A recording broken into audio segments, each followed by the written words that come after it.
ça va mieux, on se sent mieux. On va avec l'esprit, qui est le divin en mouvement. Et ça, c'est les corps supérieurs, 5, 6 et 7. Et là, ben, c'est simplement, il n'y a pas de souci, il n'y a pas de pathologie ou quoi, c'est simplement le divin qui s'exprime. Et au centre, ben, on a quoi? On a le noyau divin, l'être, qui lui est stable. Le temps n'existe pas là. Dans le divin, ben, voilà, c'est calme, c'est tranquille, il n'y a pas de mouvement. Et à un certain moment, paf, l'esprit va se mettre en mouvement. Parce que souvent dans les littératures, on confond un peu, c'est ça que je explique vraiment la différence entre... À la limite, on sent l'énergie, la manifestation, mais elle ne bouge pas. Le ki, le prana, peu importe le nom qu'on va donner, l'énergie va être en mouvement. Et ça, c'est l'esprit.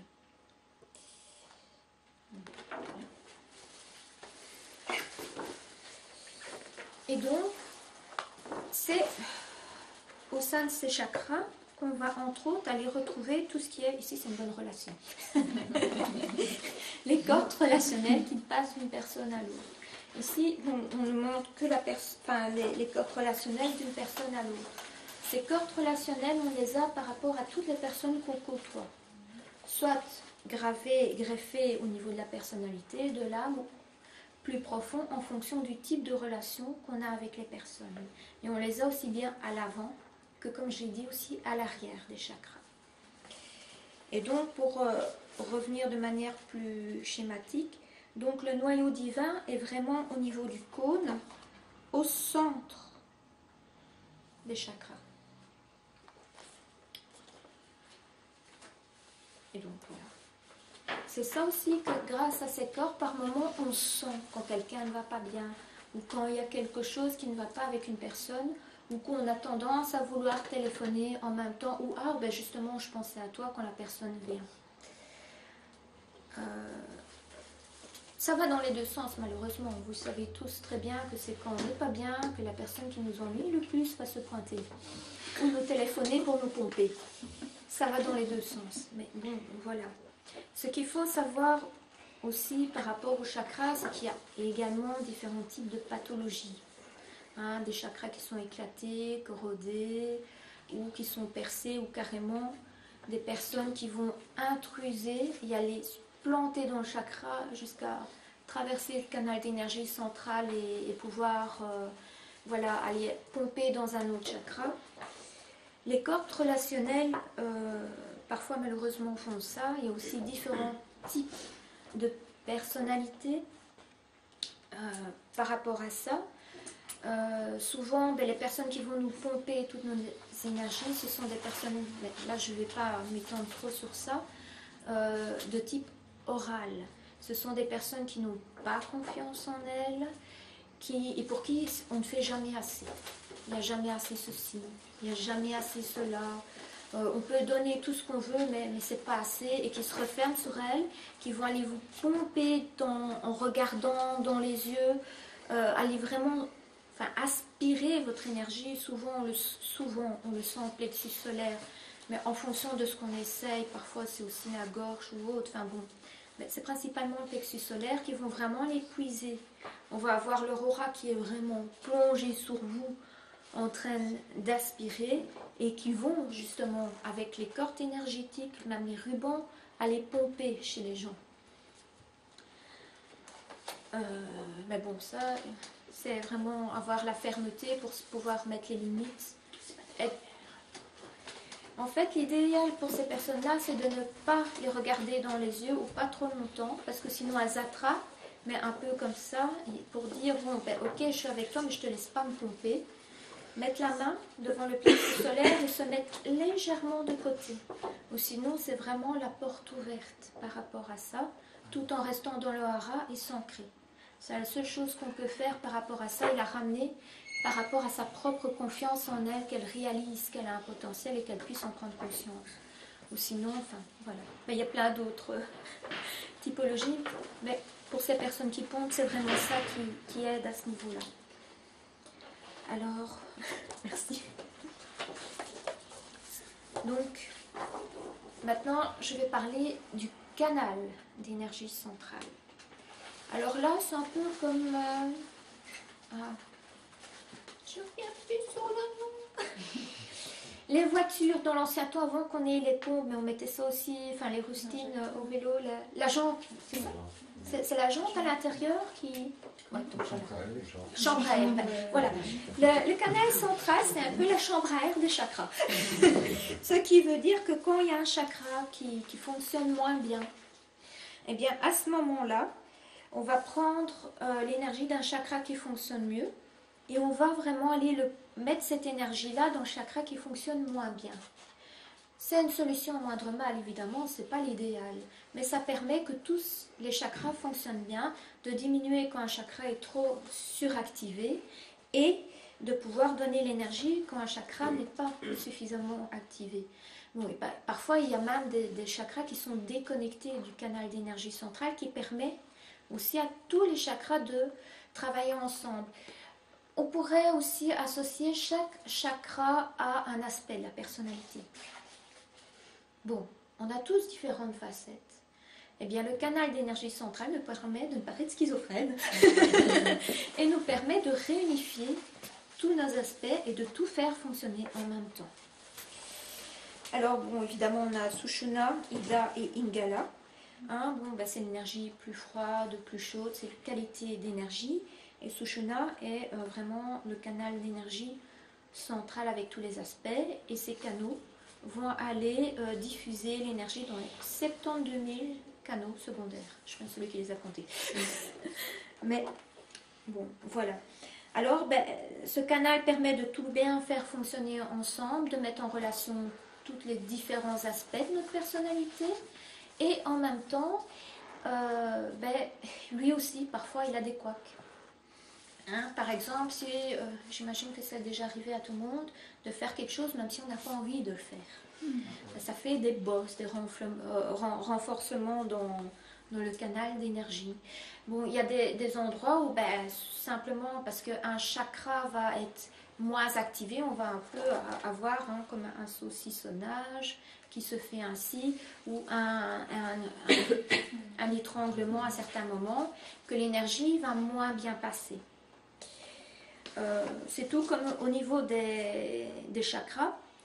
Bon, on peut, quand on a une émotion trop forte ou qu'on va exprimer trop fort une colère, mais dans le sens qu'on va exploser, pas exploser, casser quelque chose ou mal exprimer, ça va péter notre chakra, il va être explosé. Quand on s'interdit certains aspects de notre vie, ça va faire un étranglement dans le chakra. Quand, par exemple, on va ne paraître honnête, au clair ou être trop dans la dualité par rapport à certaines choses, parfois les chakras peuvent même se séparer. Parfois, comme on n'utilise pas beaucoup cette énergie, cet aspect de notre vie au niveau émotionnel, il est détaché du canal d'énergie centrale. Comme ça, il y a plein de pathologies différentes qui peuvent s'exprimer à travers les chakras, mais il faut savoir aussi que, bon, rassurez-vous, hein, on peut tout réparer. On peut avoir un chakra globalement en parfaite santé, mais quand je rencontre cette personne, oh là là, mes chakras sont tous pétés. Donc, les chakras changent en fonction de ce sur quoi on s'aligne, de ce qu'on est en train de vivre. Et ça bouge en permanence. Voilà un peu par rapport à tous les chakras. Je pensais dire autre chose, mais ça reviendra. Donc, ensuite, eh bien, oui, de manière globale, je ne sais pas où vous en êtes un peu par rapport aux connaissances. Donc, les chakras sont un peu des roues énergétiques qui vont digérer l'énergie sous une certaine fréquence et aller nourrir le corps, les organes et les différents sens du corps. Vers de plus en plus de densité en fonction des fréquences vibratoires du 7e chakra qui est le plus subtil au premier chakra qui est plus terre à terre, concret, dans la matière, dans les eaux, etc. Et souvent on s'amuse pour voir un peu dans quel corps on est. On va prendre comme diapason la teinte de la fréquence d'un chakra. Et le premier chakra n'a rien à voir je précise, avec le premier corps, mais on prend cette fréquence vibratoire-là pour vraiment être dans la terre, être là, être présent. Et donc, le premier corps vital éthérique va vraiment véhiculer, est extrêmement intimement lié au corps physique. Il va vraiment véhiculer toute la vitalité. Alors, comment je sais que mon premier corps est si je ne connais rien aux énergies, si je ne sens pas les énergies? Simplement, je vois la vitalité. J'ai l'estomac lent, donc il va très lentement. J'ai beaucoup d'énergie ou quoi, mon corps vital éthérique est en pleine forme. Et c'est vraiment comme ça qu'on va remarquer en premier comment est notre corps vital éthérique. Le corps vital éthérique est un corps structuré, comprenant 3 couches. Les lignes principales, intermédiaires, secondaires et les lignes fines. Les lignes principales, ça va être un peu comme la charpente d'une maison, les os de notre corps physique. C'est vraiment la base qui maintient tout. Et ensuite, on a le quadrillage. Ça, je veux dire que c'est les briques, c'est les organes, c'est la chair. Et ensuite, les lignes fines, c'est quoi? C'est le plafonnage, c'est la peau. C'est vraiment à ça qu'on peut vraiment les remarquer. C'est une fréquence extrêmement lente qu'on va vraiment sentir, mais comme ceci. C'est très, très lent. Alors, on peut la voir. Elle est généralement, personnellement, moi je la vois comme plutôt transparente et soit plus grise ou plus bleue. Alors, quand c'est bleu, c'est vraiment que c'est en bonne santé. Et quand c'est plus gris, c'est que ça fonctionne moins bien. Mais c'est une vision du monde par rapport, chaque personne va le percevoir à sa façon. Ensuite, avec le deuxième chakra, une fréquence supérieure, on va avoir quoi? On va avoir le corps émotionnel. C'est dans ce corps-là qu'on représente souvent les dessins des différents chakras. Lorsqu'on va vraiment mettre les chakras de couleur comme ceci. Dans le premier corps, les chakras ils sont tous bleus, gris, en fonction de leur vitalité. Et ils sont vraiment de cette couleur-là par rapport au deuxième corps. Donc c'est vraiment comme ça que ça fonctionne. Alors le deuxième corps, lui, est un corps fluide, c'est comme de l'eau. Et les émotions, évidemment, elles circulent un peu partout. J'ai peut-être une peur qui est là, qui va repartir par là, après par là. Ça circule vraiment comme l'eau qui circule. Donc ce n'est pas tenu, ce qui explique que parfois tu as des geysers. Oh là là, je vais peut-être boire moi. Avec une explosion d'émotions qui se fait à un moment donné. Donc c'est très fluide. Donc il faut de la fluidité dans les émotions. Passer d'une émotion à l'autre et ne pas stagner. Alors, par rapport au corps émotionnel, un petit détail est que ce sont les émotions personnelles de soi par rapport à soi. Donc colère, peur, tristesse, dégoût, surprise, je vois quand même. Donc c'est vraiment nos émotions personnelles à nous qui se trouvent là. Et donc, on va faire tous des mouvements plus fluides pour s'aider un peu par rapport à ça. Et on va voir aussi comment on peut accueillir nos émotions par rapport à cette fluidité. Je vais revenir un peu après par rapport à tout ce qui est au niveau émotionnel. Je vais passer après, troisième chakra pour aller au niveau du corps mental. Là, c'est quoi? C'est toutes les pensées, les croyances de nous par rapport à nous. Tout ce qui est vraiment notre mental. C'est aussi un corps structuré comme le corps vital éthérique. Quand on s'occupe de ces 3 corps-là, on est dans notre individualité. C'est nous par rapport à nous-mêmes, en nous sans influence extérieure. Là où ça se complique, c'est quand on arrive au corps astral. Le corps astral qui est le corps social, qui va prendre les vies passées, qui va prendre toutes les dimensions qui existent, y compris l'enfer, qui existent dans cette dimension-là en fonction d'où on va. C'est vraiment le tout. C'est une dimension qui est très développée chez tous les acteurs, qui vont nous faire vivre des émotions différentes. Ça contient notre âme, mais notre âme ne se limite vraiment pas à ça. Mais ça, en partie, une bonne partie de notre âme se trouve par rapport à là. Et on a aussi tout ce qui est les fées, le côté transgénérationnel, nos ancêtres, hein, toutes les dynamiques. Et là, c'est aussi un corps fluide, et c'est vraiment plus comme des nuages qui se véhiculent là-bas. Et donc, eh bien, on va aller vraiment vers beaucoup de fluidité, d'émotions. Dans ce corps-là, on va retrouver toutes les émotions qui sont vraiment beaucoup plus les émotions sociales, la honte, le dégoût, l'envie, la culpabilité, vraiment toutes ces émotions-là qui seront stockées à cet endroit-là, y compris les traumas de cette vie-ci, et tout ce qui se passe au niveau social avec les personnes que l'on connaît, et toutes les croyances que l'on a par rapport aux autres. Donc, pour en revenir un peu au niveau des émotions, il y a aussi, je vais dire, 3 types d'émotions qu'on retrouve justement dans le corps astral et le corps émotionnel. Le type d'émotion primaire, ce sont les émotions telles quelles. Mais les vraies émotions, les premières pulsions que l'on vit. Ensuite, les émotions secondaires, c'est les émotions socialement admises, familialement admises. Par exemple, une femme ne va pas aussi facilement exprimer sa colère qu'un homme.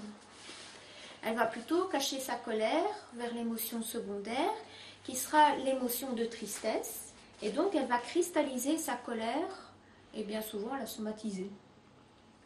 Sauf si elle va aller la rechercher, cette colère qui est en dessous. Les hommes, ils vont moins facilement oser pleurer, ils vont plus se montrer en colère et vouloir y aller. Sans compter que dans chaque famille, il y a une émotion qui est privilégiée et une émotion qui est bannie, je vais dire, qu'on ne peut pas exprimer. C'est toujours intéressant de voir, tiens, il y a telle émotion, c'est vrai, elle n'est pas beaucoup accueillie dans ma famille, par contre, celle-là, elle est vraiment bien invitée. Donc c'est toujours aussi intéressant à voir. Pourquoi ? Ça cristallise simplement dans nos corps et ça crée les problèmes. Et nous avons, comme je disais, les acteurs ont ce corps, tout comme les politiciens, tout compte fait, bien développé. C'est les émotions instrumentales, qui sont des émotions pour influencer les autres. Je veux ça. Non, tu n'as pas de pouvoir, tu n'es rien du tout, c'est moi qui sais, c'est moi qui veux. Allez, plains-moi un peu, j'ai perdu, j'aurais pu gagner, hein, je devrais reprendre un win for life, enfin peu importe, c'est vraiment ces émotions où simplement on va voir tous les théâtres, les acteurs au cinéma, les chanteurs, toutes ces personnes qui sont plus sociales, qui vont vraiment développer de manière extrêmement forte le 4e corps, qui est aussi le corps qui va donner la puissance psychique. Le pouvoir, c'est pouvoir psychique, l'énergie psychique, c'est plus ces 3 premiers corps. On est vraiment un cran au-delà. Hein, puisqu'on va aussi pouvoir faire tous les voyages astro. Et idéalement, grâce au hara, on peut faire ces voyages astro en restant conscient et en se souvenant de tout au lieu de repartir par rapport à ça. Donc, pour l'instant, on a notre individualité, notre côté social. Et maintenant, on va aller là où c'est safe, c'est sécure, où ça va nous nourrir. C'est-à-dire dans notre dimension plus spirituelle. Où on va avoir le gabarit éthérique, qui est en fait le négatif du corps éthérique. Dans le gabarit éthérique au 5e corps, là, on va vraiment avoir la bonté, la volonté divine, les synchronicités. Et c'est vraiment une dimension où tout est comme je dirais, une dimension suisse, précise, mais comme les horlogers suisses. C'est vraiment d'une précision impeccable. C'est un peu comme quand on se retrouve à l'heure de table dans un restaurant. Tout vient à point au bon moment, les gens n'ont même plus besoin de parler. Ou quand les gens vont organiser des grands événements, il y a beaucoup de choses différentes, mais tout va venir plic-ploc. Hein, il y a quelque chose qui doit arriver, ben ça va arriver au bon moment, on n'a même pas besoin de parler ni de communiquer, ça se fait automatiquement. Les choses viennent vraiment ainsi. C'est aussi là où on fait la chirurgie spirituelle. Hein, lorsqu'on a eu une opération, on va les réparer dans le 5e corps et le 1er corps. Alors, le 5e corps et le 1er corps permettent de développer la confiance en soi et la force plus physique. C'est à partir de là qu'on a contact avec les guides et les anges.